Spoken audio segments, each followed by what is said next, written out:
పిఠాపురం వంగగీత 5,000 10,000 మెజార్టీతో నెగ్గుతుంది. ఇక్కడ టీడీపీ గలాస ఏముండదు, ప్రపంచం ఉండదు. ఏదో కొబ్బరి వంగగీత ఏమి డెవలప్ లేదన్నారు కదా. ఉప్పడ హై స్కూల్ కానీ, పోర్టు కానీ, ఇక్కడ జిఎస్ఎల్ హాస్పిటల్ కానీ, కాకినాడ జిహెచ్లో వంగగీత విశ్వనాథ్ ఎమర్జెన్సీ కానీ అని కాపాడు వీళ్ళకేం తెలుస్తుంది. కానీ బంపర్ మెజార్టీతో వంగగీత మాత్రం కన్ఫామ్, ఇందులో డౌట్ లేదు. అక్కడ సునీల్ కూడా నెగ్గుతాడు. వీళ్ళు ఎవరు కూడా పొన్నూరు వాళ్ళు ఇవాళ గలాస్ కొట్టేస్తే ఎక్కడ ఉంటాడో తెలీదు. అదే వర్మ అయితే కొద్దిగా ఇబ్బంది పడుతురు. ఏం లేదు, ఓటు బ్యాంక్ అంతా వంగగీత. నువ్వు అడిగేదాళ్ళ కొత్త గొప్ప చదువుకున్న వాళ్ళని అడుగు, వంగగీత కన్ఫామ్. మరి ఇప్పుడు పవన్ కళ్యాణ్ అభ్యర్థిగా ఇక్కడ అభ్యర్థి మాకెందుకండి, సీఎం ఎవరు చెప్పమానండి. 21 సీటు ఎలాగవుతాడు? వీడు ఎక్కడ ఎత్తాడో తెలీదు, వీడు ఉంటాడో తెలీదు, పోతాడో తెలీదు. అలాంటప్పుడు ఎందుకు అభ్యర్థి? ఒక ఆఫ్టర్ ఎమ్మెల్యే, ఈ ఎమ్మెల్యే కాదు అక్కడ పార్టీ అధికారం వేరైంది అనుకో, ఇక్కడ ఏమో వంగగీతను పెట్టి చేయించేస్తారు అలా. ఈవిడేమో వీడు అలా ఉంటాడు. ఉదాహరణకి మాకు పెద్దాపురం చినరాజాపు తెలుసు. అది ఇప్పుడైతే వంగగీత. ఎంతమంది కలిసి ఎందుకండి? పని చేయాలి కదా. ఇక్కడ ఇచ్చిన వాగ్దానాలు ఇప్పుడు ఏమి ఇస్తున్నారో చెప్తలేదు వీళ్ళు. ఇప్పుడు ఏమి ఇస్తారు? ముగ్గురు కలిపి ఏమి ఇస్తారు చెప్పమానండి. సీఎం జగన్ కన్ఫర్మ్, అది దానికి పోటీ లేదు. ఇక్కడ మాత్రం ఏంటంటే ఇబ్బంది, సీఎం మించిన ఎవరు లేరు. సమయం డబ్బులు ఎవరైనా అమ్మఒడి 45,000 18,750 రూపాయలు ఇవన్నీ దెబ్బలు వాళ్ళు ఉన్నారు. అన్ని వర్కులకేనే జనం కట్టగానే ఉన్నారు. వీళ్ళు మాత్రం కింద మీద పెట్టి అయ్యేమో వాలంటరీ వ్యవస్థ రద్దు అన్నాడు చంద్రబాబు నాయుడు, ఎదవాలని అన్నాడు. ఇవాళ 10,000 ఇస్తానన్నాడు వాలంటరీ వ్యవస్థకి. ఎలాగిచ్చేస్తాడు? అది పవన్ కళ్యాణ్ 21 సీటు సీఎం అవడం, దాన్ని మోటానికి ఏమో ఇటు భుజాన్ని వేసుకుంటాడు. అయినామో తప్పుడు పనులు ఉన్నాయి. ఎవడైనా మూడు పార్టీలను పందులే గుంపుకు వస్తే సింహం సింగల్గానే వస్తుంది. పిఠాపురంలో వైసీపీ తరఫున వంగగీత గారు జనసేన అభ్యర్థిగా పవన్ కళ్యాణ్ గారు ఇక్కడ దిగబోతున్నారు రంగంలో. ఎలా ఉంటుంది అంటారు? ఎవరు గెలిచే అవకాశం? గీత గారు 70,000 మెజార్టీలు వస్తుందండి. గీత గారు మొత్తం పెట్టిన పథకాలన్నీ, జగన్ గారు పెట్టిన పథకాలన్నీ రిలీజ్ అయిపోయి ఉప్పాడికి ఆనగొట్టు కడుతున్నారు, ఫిషింగ్ హార్బర్ కడుతున్నారు. ఉప్పాడు గొట్టు కూడా ప్యాస్ అయిపోయింది. మా చెరువులో 70,000 వేసుకున్నాం. 70,000 వేసుకుంటున్నాం మెజార్టీ. ఈ జనసేన 30% ఉంది. జనసేన 70% గీత గారు. గెలవనండి, సర్వేలో తేలిపోద్ది కదా, ఓటింగ్ జరిగేటప్పుడు తెలుస్తుంది కదా. అప్పుడు గెలిపి ఎంతనా చెప్పేస్తారండి. ఇప్పుడు నేను 70,000 చెప్పేశాను, గెలిపి చెప్తాం, లెక్క ఇంట్లో తేలిపోద్ది కదా ఎంత వస్తుందో దాన్ని పెట్టి ఉంటుంది సర్వే. ఇప్పుడు ఆ పథకాలన్నీ బాగున్నాయి కదా, జగన్ గారు చేసిన ప్రభుత్వం అంతా బాగానే ఉంది. ఇప్పుడు జనం జై కొడుతున్నారు, ప్రతి జిల్లాలో జై కొడుతున్నారు. బస్ యాత్రలోని జనం మేట్లాడుతుంది. దాన్ని చూసన్నా పవన్ కళ్యాణ్ భయపడతాడు. పవన్ కళ్యాణ్ ఇచ్చేస్తానంటే వాళ్ళ మాటలు చదవ కదా, పెద్దల చేతుల్లో ఉన్నాయి. పెద్దలు కూడా ఎక్కువ జనసేనకు 30% ఉంటే 70% వైసీపీకి ఉంది. వైసీపీ 70% ఉందండి. ఇంకా వచ్చే జనాలు కూడా జనసేనలో నుంచి టీడీపీ వైసీపీలోకి వస్తున్నారు. గీత గారు ముందు ఒకసారి ఇక్కడ చేసింది కాబట్టి, ముందు కాంగ్రెస్ ఐటంలో ఆవిడ గొట్టు కట్టింది. ఇక్కడ మళ్ళీ ఇప్పుడు కట్టబోతుంది, ఆవిడ గెలుస్తుంది. పనితీరు మాడతీరు ఆవిడ చెప్పిందల్లా చేస్తానే ఉంటుంది, చేయకు మానదు. ఉప్పాడ 2012లో మాయాపట్నం కాలిపోయింది, చీపెట్టింది, కాలనీ కట్టించింది. ఇప్పుడు మళ్ళీ వస్తుంది రాజశేఖర రెడ్డి ఐటంలో వచ్చింది. ఆవిడ ఆనగొట్టు కట్టించింది, సముద్రాన్ని కొట్టేయించింది. మళ్ళీ ఇప్పుడు వస్తుంది కొట్టిపోయిన కొట్టంతా మళ్ళీ అయ్యింది. చెప్తే చేస్తారమ్మా గీత గారు. మేము చెప్పినా చేస్తుంది. పలానా టైంకి వస్తానంటే వచ్చి తీరుతుంది. సమస్య ఇది ఉందని వెళ్తే టైం పెడుతుంది, మళ్ళీ వెళ్తాం, మళ్ళీ చేసి పెడుతుంది ఆ పని. ఒక ఛాన్స్ అని అడిగితే ఆయన ఏం చేసాడండి? ఇక్కడ ఆయన ప్రత్యేక పార్టీ పెట్టుకోమనండి. 3 పార్టీలు కలిసి వస్తున్నాయండి. 3 పార్టీలు కలిపి ఏ పార్టీకి మేము ఒకటి ఎలా ఆయన ప్రత్యేక పెట్టుకోమన్నాడు. 15 సంవత్సరాలు అయింది పార్టీ పెట్టి. ఆయన ప్రత్యేక పెట్టుకొని పోటీ చేయమన్నాడు. ఇప్పుడు జనాలకు అభివృద్ధి వస్తుంది, సానుభూతి కలుగుతుంది ఆయన మీద. నేను వీళ్ళతోటి కలిసి వాళ్ళతోటి కలిసి పొత్తులు పెట్టుకొని వస్తానంటే బాగోదు కదా. ఎవరన్నా సరే ఒంటరిగా వచ్చి పోరాటం చేయమనండి. ఇప్పుడు జగన్ గారు ఏ పొత్తు పెట్టుకోలేదు. ఆయన 300 పార్టీలు అయినా ఏమి చేయలేవు ఇప్పుడు ఆయన్ని. వస్తారండి, సినిమా చూసి వాళ్ళు రారా? ఆయన సినిమా ఫీల్డ్లో మనిషి.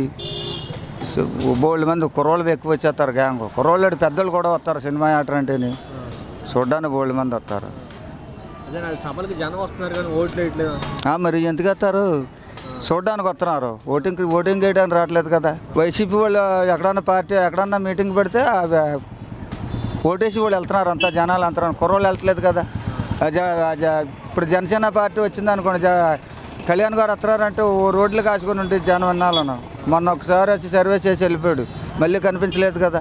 ఇదే నియోజకవర్గంలో మనిషి అయితే వరం గారు ఒకసారి చేశాడు టీడీపీలోని. ఆయన టీడీపీ సీటీ పోతే 80,000 మెజార్టీలో గెలిచాడు, ఇండిపెండెంట్ వేసి మేమే గెలిపించాము ఆయన్ని. ఎత్తున పెట్టి ఉంటుందండి ఏదన్నాను నమ్మకం. వంగ గీత గారు ఇప్పుడు జనసేన గారు పవన్ కళ్యాణ్ పోటీ చేస్తున్నారు, ఇక్కడ ఎవరు గెలిచే అవకాశం ఉంది, ఎవరు గెలిస్తే బాగుంటుంది? గీత గారు గెలుతారని నమ్మకం ఉంది నాకు. ఎందుకని బాబాయ్? ఎందుకనంటే ముందోసారి నెగ్గిరు, అడిగి కోపే ఇడి కోపే, ఈడు ఎక్కడ ఉంటాడో తెలుదాం, ఆవిడైతే లోకల్లో అదనమాట. ఓకే, సమస్య ఉందని చేస్తారా? గీత గారు వస్తే ఏదైనా చిన్న చిన్న సమస్యలు ఉంటే చేసి పెట్టారు, ఎప్పుడైనా అవసరం అయితే వస్తుంటారు. మరి ఈయన ఎవడో కొత్తగా క్యాండిడేట్ మరి అవి చూసుకోవాలి. ఇక్కడ ఎలాంటి అభివృద్ధి జరిగిందంటారు వంగ గీత గారు ఉన్నప్పుడు 2009లో? మాకైతే సబ్జెక్టులు బాగానే అయ్యారు. ఎవరికైనా నీకు సాయంకాలం చేసి పెడతానమ్మా అంటారు అంతే, ఏ పని చేసినాను. సీఎం అయితే జగనే.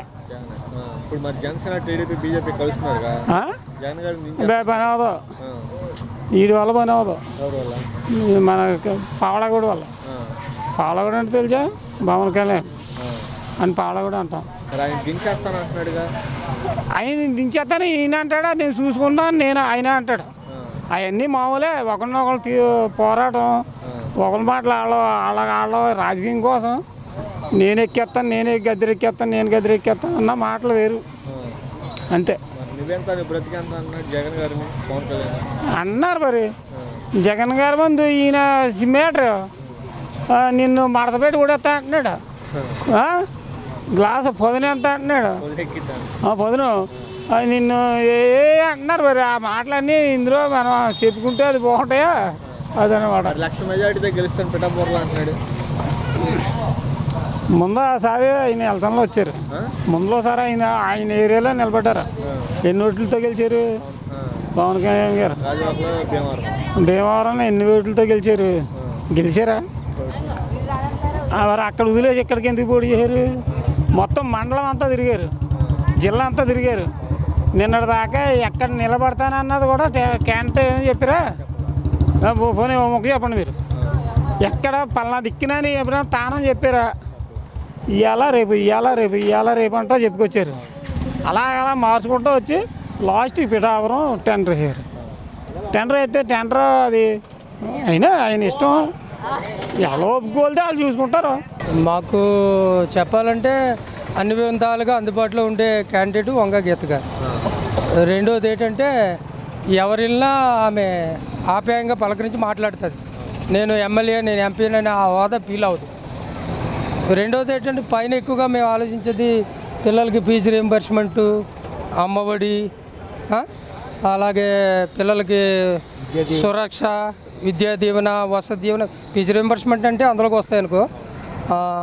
సురక్ష అంటే ఏంటి, పిల్లలకి బుక్స్ ఆఫ్ రికార్డు, నాడు నేడు బట్టి స్కూల్ డెవలప్మెంట్ చేశారు. ఒక ఎలిమెంటరీ స్కూల్లో బయట చదవాలంటే ఇంగ్లీష్ మీడియంలో ఒక కార్పొరేట్ ఎల్కేజీకే 50,000 అవుతుంది. ఎల్కేజీకి 50,000 అంటే ఎల్కేజీ, యూకేజీ, ఫస్ట్ క్లాస్ అబ్బోడికి 1,50,000. ఆడు 10th క్లాస్ వరకు చదివాడనుకో 10 లక్షలు అవుతుంది. ఆ 10 లక్షలు ఉంటే ఒక పిల్లకి పెళ్లి చేయొచ్చు ఆ తండ్రి. ఆ కార్పొరేట్ స్కూల్నే డెవలప్ చేశారు అప్పుడు. ఇప్పుడు అలా కాదు, జగన్ వచ్చిన తర్వాత గవర్నమెంట్ స్కూల్లోనే ఇంగ్లీష్ మీడియం పెట్టి పిల్లల్ని ఫ్యూచర్ డెవలప్ చేశాడు. మధ్యతరగతి మాలాంటి పిల్లలు ఈ రోజుల్లో చదివించాలంటే చాలా కష్టం.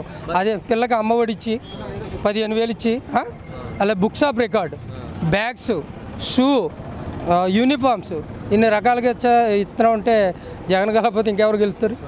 మరి 1,00,000 మెజార్టీ గెలుస్తాను పిఠాపురం. ఇప్పుడు నేనేమంటాను గెలుస్తానంటాను కానీ ఓడిపోతాను అంటేనే ఇటు. ఇప్పుడు ఆయన ఫీలింగ్ ఆయనకు ఉంది, మా ఫీలింగ్ అయితే మాకుంటుంది. ఇప్పుడు మారుతీరు కానీ పంతానం కానీ ఎలా ఉంటుంది అంటారు ఇప్పుడు వంగ గీత గారు? ఎక్సలెంట్ క్యాండిడేట్ అండి, చెప్పక్కర్లేదు. మా ఏరియాలో అయితే ఎవడు ఈయన వెళ్ళినా కానీ పిల్లడు వెళ్ళినా కానీ సక్రమంగా పలకరించి మీ ఎందుకు వచ్చారు. మొన్నే నేను కలిసాను, మేడం గారు ఇక్కడికి వచ్చారు. మా అమ్మాయి డిగ్రీ చదివింది. మేడం గారు ఎలాగంటే నువ్వు ఎలక్షన్ అయిపోయిన తర్వాత రా బాబు, నేను ఏదో జాబ్ ఇప్పిస్తాను అన్నది. ఆ మాట అనాలి. నేను 1,00,000 మెజారిటీ గెలిచేస్తానంటే అది నీ ఒపీనియన్. ఇప్పుడు జనసేన టీడీపీ బీజేపీ కలిసి వస్తున్నారు. అప్పుడు జగన్ గారిని దించడే మా ప్రధాన ఎజెండా అంటున్నారుగా. అవును, ఎంతమంది కలిసి వచ్చినా జనాల్లో ఒక అభిప్రాయాన్ని ఆయన క్రియేట్ చేశారు జగన్ గారు. మీరు 10 మంది వచ్చి చెప్పినా నాకు మంచి జరిగింది. ఆయన కూడా ఒక మాట అంటున్నాడు, మీరు మేలు చేస్తే నాకు ఓటేయండి, అడిగే దమ్ము వాళ్ళకు ఉందా? అలాగా మేలు చేస్తే నాకు ఓటేయండి అడిగే దమ్ము ఇతరులకు ఉందా? ఆయన చేసాడు కాబట్టి, ఆయనకు ఉంది కాబట్టి ఆయన గెలుస్తాడు. ఎంతమంది వచ్చినా జరిగే పని కాదు ఇక్కడ. జగన్ గారు మరి నువ్వెంత బ్రతికంతా నేను దించేస్తా అంటున్నాడు కదా పవన్ కళ్యాణ్ గారా.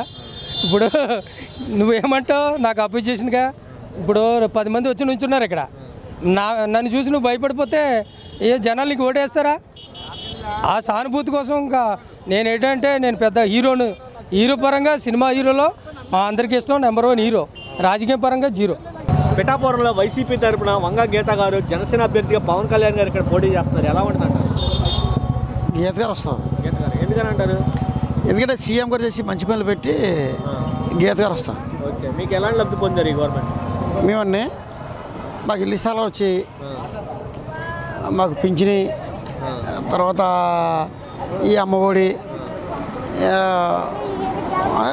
పుస్తకాలన్నీ మా ఏ పథకం కూడా మీ సోకని అన్నీ వచ్చాయండి. సార్ వ్యక్తిగతంగా వంగ గీత గారు ఎలా మాట్లాడతారు, ఎలా చేస్తారు ఇక్కడ పనులు కానీ అన్నాడు? గీత గారు చాలా చక్కగా మాడతారండి. చాలా చక్కగా ఉంటుంది, చాలా చక్కగా మాడుతుంది. ప్రతి ఒక ముసలిదానితో కానీ ఒక ఎవరితోన్నా ఒక ఆకర్షించుకొని మంచి చక్కగా మాడుతుంది. ప్రతిరోజు కూడా ఏ చిన్న ఎమర్జెంట్ అవసరమైనా స్పీడ్గా వస్తుంది.